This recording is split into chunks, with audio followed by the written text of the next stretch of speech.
Chile. E vocês podem ver aqui atrás, ó, tem plantação de pera, de maçã, nozes.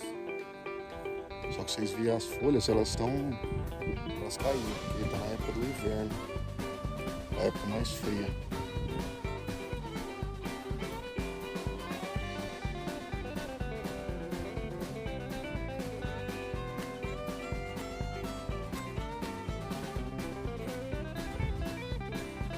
Aqui, ó, na vinícola, da Alha, Fábio.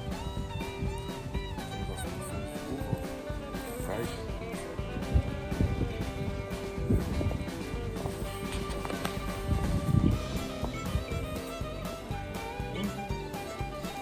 Esse vinho, é tudo em cerca. É diferente do Brasil, que geralmente o pessoal planta em parreira. Fica na cerca. Aqui tomando um vinhozinho, Cabernet.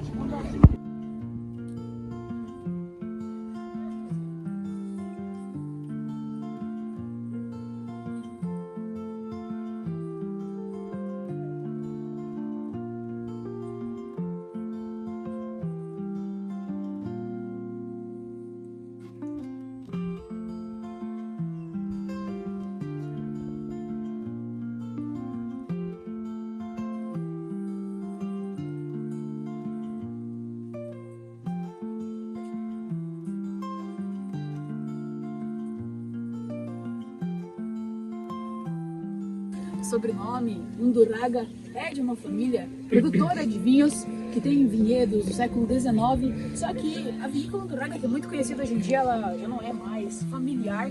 E a senhora Alicia, ela é neta do fundador da Undurraga e ela cresceu no meio dos vinhedos, sempre se interessou bastante por essa área e foi assim também com o esposo dela, que é Andrés Pérez. E o Andrés Pérez, ele é neto e filho de viticultores que sempre cultivavam uvas lá no sul do Chile, e a gente vê aqui várias parreirinhas agora nesse setor aqui, que é a parte da produção. Nós temos aqui 10 hectares atualmente, mas a vinícola ela foi iniciada em 2001 oficialmente. Iniciada como um sonho deles dois, que são casados há mais de 30 anos, de ter um negócio familiar, um negócio que eles pudessem deixar para os filhos. Mas eles têm uma longa história aí no mundo dos vinhos. Antes de começar com esse negócio próprio, eles também fizeram parte da Santa Carolina, que é uma empresa centenária também, que hoje exporta para várias partes do mundo, e a Santa Alicia, que é uma empresa que fica aqui bem pertinho. São duas vinícolas daqui do Vale do Maipo, e eles foram acionistas nessas empresas em um período que o Chile estava aumentando bastante a produção de vinhos, só que eles sempre souberam que o que eles queriam era ter um negócio familiar. É por isso que no final dos anos 90 eles decidem deixar essas duas sociedades para começar a investir na fundação da Alha. Alha basicamente é o nome que eles dão, que é a junção das iniciais deles, né? A e L de Alicia, junto do Y para unir com A e N de Andrés. Tá? E eles começam a plantar as primeiras parreiras de Cabernet Sauvignon aqui nessa fazenda, e bem no princípio ainda não tinha esse casarão que a gente vê.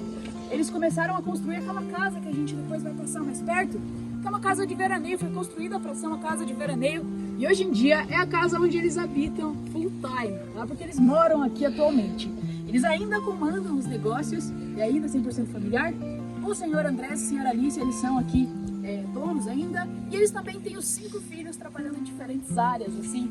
Eles têm 4 moças e um rapaz, geral da empresa. As filhas têm diferentes áreas administrativas. Por enquanto, somente a filha mais nova, que ainda não está trabalhando oficialmente na realidade, mas ela faz aí às vezes uns bicos para ajudar a família, mas é porque ela está estudando, e está estudando agronomia para depois fazer enologia e dar continuidade também aos negócios da área.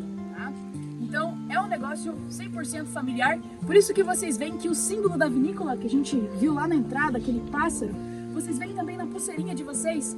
Esse pássaro que vocês estão vendo é a codorniz chilena. A codorna chilena é uma ave que tem muito aqui nessa região do Vale do Maipo, e é uma ave que representa muito bem a família, porque essa ave, quando o macho e a fêmea cruzam, eles vão andar com seus filhotinhos até a vida adulta deles. E esse é o propósito que Dom Andrés e Dona Alicia sempre quiseram aqui para a Vinícola Alha, tá? E pessoal, agora que a gente sabe um pouquinho como tudo iniciou aqui, a gente vai conhecer o interior ali da nossa adega de guarda. Então podem me acompanhar por aqui, vamos ali.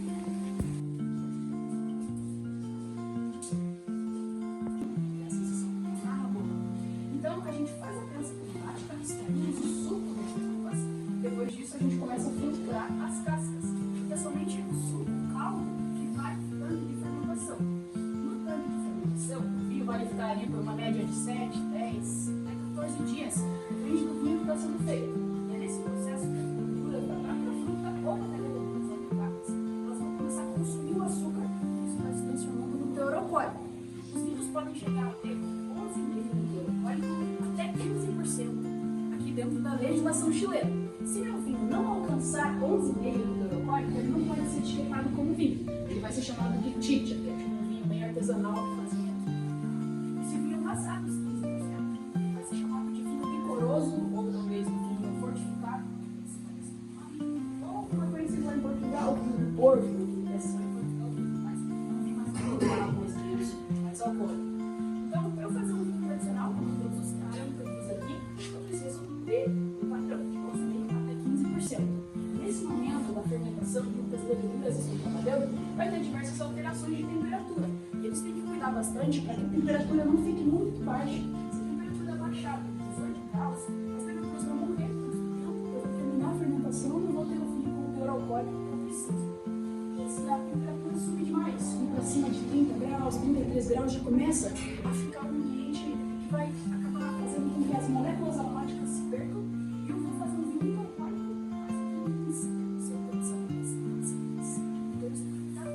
Os enólogos que trabalham com fermentação estão sempre de olho ali, porque todos os tanques de ácido inoxidável têm um termômetro e a gente vai passar ali por dentro agora, vocês vão conseguir observar o que ele faz. Então, durante a fermentação é que a gente vai conseguir.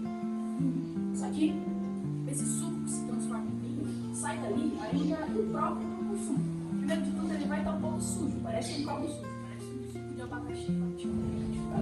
Aí a gente precisa primeiro filtrar, passar por filtro para poder tirar aqueles sedimentos, impurezas, e depois a gente pode mandar para a guarda. A guarda ela vai ser bem variável, depende do enólogo, mas a guarda é para estabilizar a acidez, a sensação alcoólica também. E aí o vinho branco costuma ficar uma média de 6 a 12 meses em guarda. Ele pode ficar tanto no ácido inoxidável quanto no carvalho francês.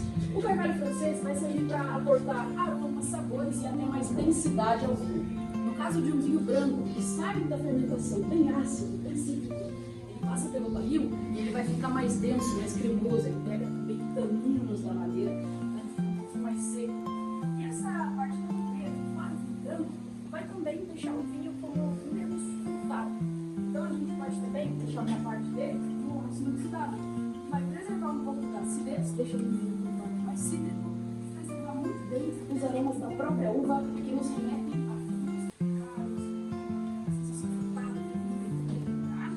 o chardonnay que a gente vai degustar, em certo ponto, ele vai ficar. Os fortes são vinhos encorpados. É sempre importante também a gente não se esquecer de se hidratar quando a gente está degustando o vinho. Então, em todos os setores onde a gente vai estar degustando, vamos ter também, só gostaria de fazer uma pergunta muito importante para o momento do jantar. Se tem alguém que tem alguma restrição alimentar que eu deva avisar você.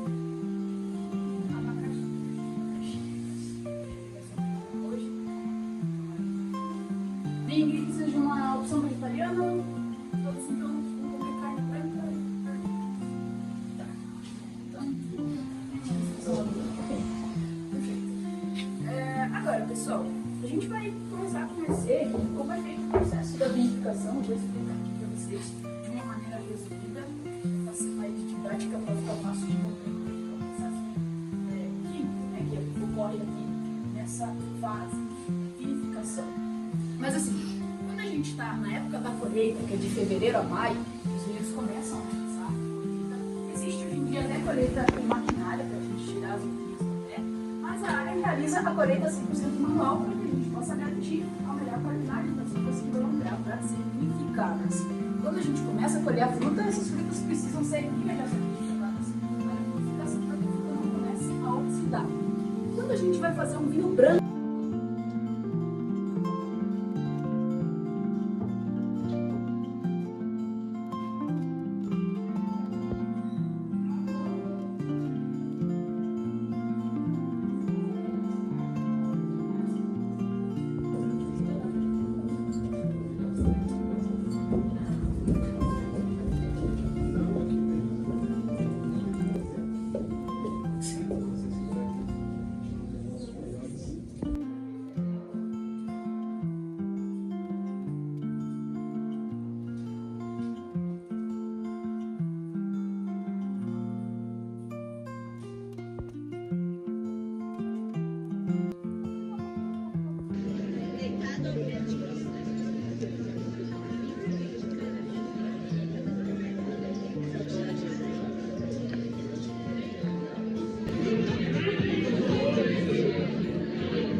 Esse espaço que vocês veem é um espaço demonstrativo que a gente deixa para o turismo, porque na época de uvas, que é de fevereiro a maio, as pessoas podem chegar aqui e provar as uvinhas, tá? Temos 5 variedades aqui Cabernet Sauvignon, aqui é Syrah, ali para outro lado tem Carmener, tem Sauvignon Blanc também, e tem uma que eu estou esquecendo agora qual que era, acho que é Cabernet Franc. E aí a gente tem esse espaço com o mesmo sistema de cultivo que está ali na produção real, só que elas são podadas um pouquinho mais baixinhas. Esse formato de poda é um formato de T, se vocês observam, se chama cuiate duplo. E é um sistema que a gente vai fazer para poder manter a parreira crescendo verticalmente. Cada pezinho então tem essa base, essa parte mais grossa da parreira, é uma parte que tem cerca de 20 anos agora, mas ela pode render uvas por mais de 100 anos, tá? Aí essa base da parreira aqui, ela vai voltar a crescer a partir da primavera, porque agora ela está hibernando. E todas essas plantinhas ainda vão ser podadas. Esses galhinhos que a gente vê aqui são os galhos que renderam as uvas dessa safra desse ano. E agora, ali por agosto, eles chegam aqui e podam esses galhinhos secos e vão manter somente essa parte aqui mais antiga. E aí ela vai voltar a brotar com a chegada do calor lá na primavera, lá por setembro, e ela vai crescendo e se agarrando nesses arames. Então esse sistema vertical vai conseguir absorver muita luz do sol.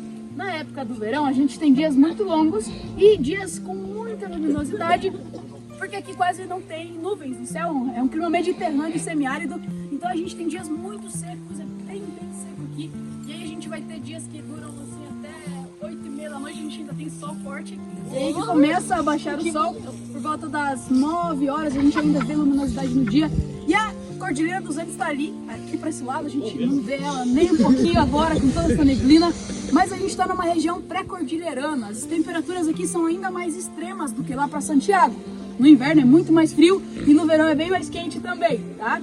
Mas a gente vai ter esse sistema de cultivo aqui que eles ficam direcionados na linha do sol, para que a parreira receba luz por todo dia em ambos lados, e assim a gente vai conseguir uma uva mais doce, mais concentrada em sabores e em açúcar.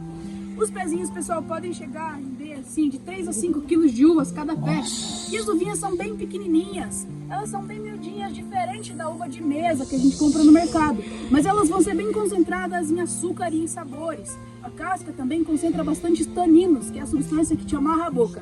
Se você volta aqui na época de verão e consegue provar uma uvinha, você vai ver que a casca dela dá uma secadinha ali na boca, assim como o vinho também faz.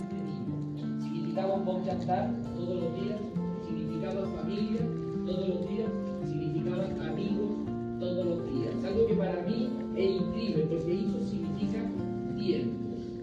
Y tiempo de reunión social. Estamos a imaginar cómo cada garrafa que sale de esta adega pueda estar creando momentos únicos, pueda estar creando momentos increíbles que acontece con el consumo de vinos en el mundo. ¿Crece o no crece? La gran mayoría van a estar también de la misma razón. Y lo que más costamos es simple, es todo lo que acontece en torno de una garrafa, especialmente cuando ella ya está abierta. Nos falamos que el vino es un creador de momentos, y para nosotros una garrafa es un motivo de reunión social. Voy a ser breve ya, preciso solo algunos minutos.